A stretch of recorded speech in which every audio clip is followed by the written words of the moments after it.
All right, so I'm going to talk about how we take small melodic ideas or sequences and how we try to expand them by moving across octaves. And we're going to focus on not taking it this way, but sort of getting out of that up and down and getting more of a diagonal motion, whether going diagonally this way or diagonal this way, or even just moving up the fretboard this way. And I think the thing that's great about doing that is that you cover a lot of range, and it makes you explore the different octaves and areas on the guitar instead of just staying in one little spot. And I think that's something that's good for people to sort of break out of. So the first thing I'm going to talk about is a very simple series of notes. It's sort of a melodic series of notes, and it's part of a scale, but because it's not all the notes of the scale, the melody emphasizes some cool notes. If it's an E minor, which is always fun, I'm just going to play B, E, F sharp, and G. So basically, I'm just outlining a minor chord with an added ninth. So, that sounds really good against E, and also sounds really good against C as more of a Lydian sound. All right, so very simple to get used to, just 1, 2, 3, 4. And then the next thing to do, and this is probably the easiest way to make something move diagonally, is just play it in the next octave on the next 2 strings. And the guitar is laid out perfectly for this, because you don't have to change fingerings at all. It's the same exact shape. You just have to move up to the next octave. So it would be right here.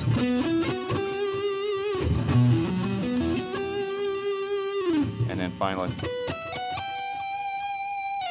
And once again, that shape is the same in all 3 spots.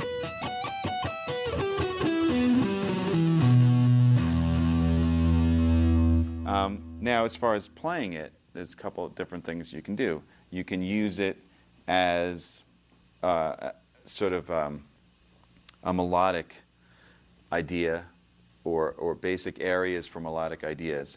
So you might be starting down.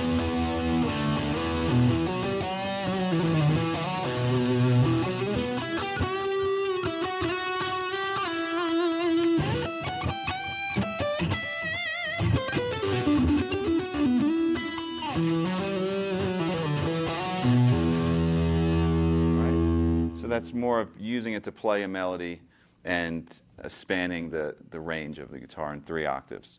Another way you can use it is as a passage or as a run to link lower notes to higher notes.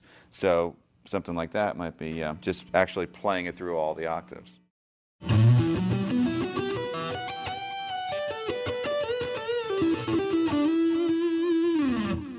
And up on top there, as I bent the F sharp, I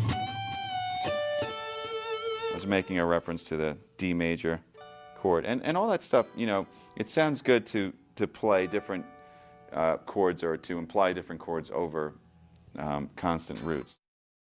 Now taking the same idea, the 3 octaves moving diagonal in E minor, and by adding one more note to it, adding a C to it, it makes the pattern more conducive for playing faster type of licks as opposed to more melodic passages. So we're going to add a C. And what I would do instead of picking all those notes is I'd come up with a pattern that was involved a little bit of a hammer-on and slide. So more like. So I'm playing the first note, hammering on the second note, playing the 3rd note and the 4th, and then sliding.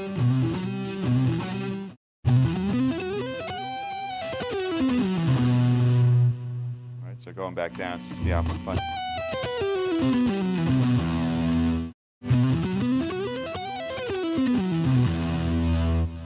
All right, so that's ascending and descending. As far as the descending, I'm just picking, sliding down.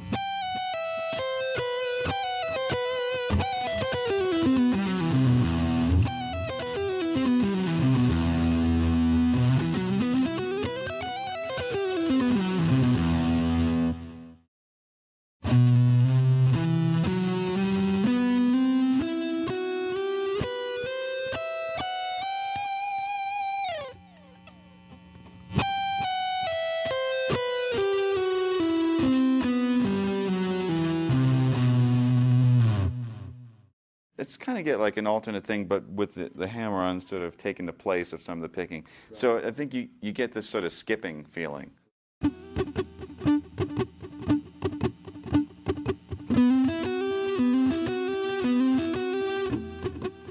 Yeah, it kind of feels like you're skipping.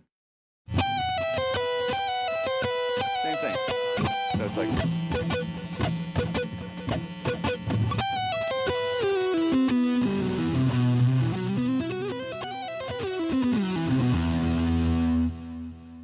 All right.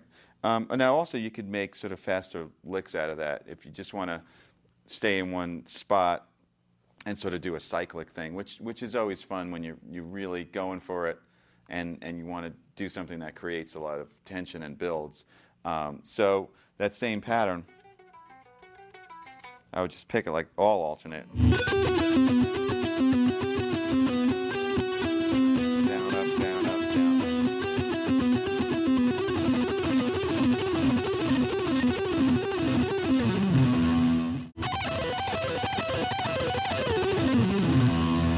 Like that. So kind of, cool little lick. It's fun. Well, when you do it that way, it has a triplet feel to it, a 16th note triplet. And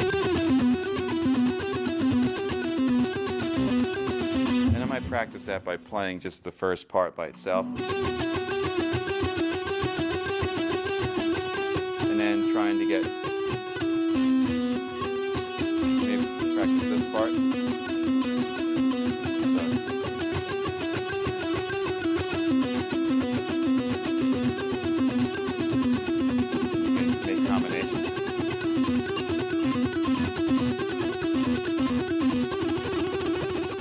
That was an example where we just moved using octaves, so playing the same pattern in 3 different octaves.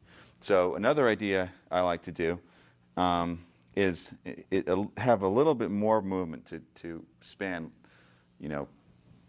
a larger range. And what I would do, it's a little more difficult because now you're not just going to be playing the same shape, all right? And let's add in all the notes. So the other missing note basically just be a D. So to keep this simple, we'll just keep it in groups of 3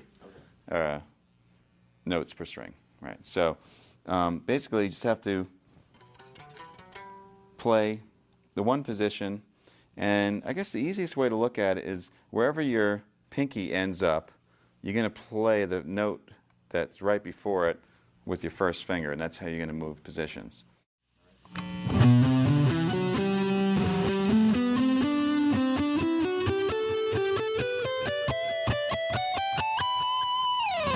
So we, actually end up spanning from B to B up here. So what is that, 4 octaves? 1, 2, 3, 4. So it goes up higher. One more. So I'll play that a little bit slower once.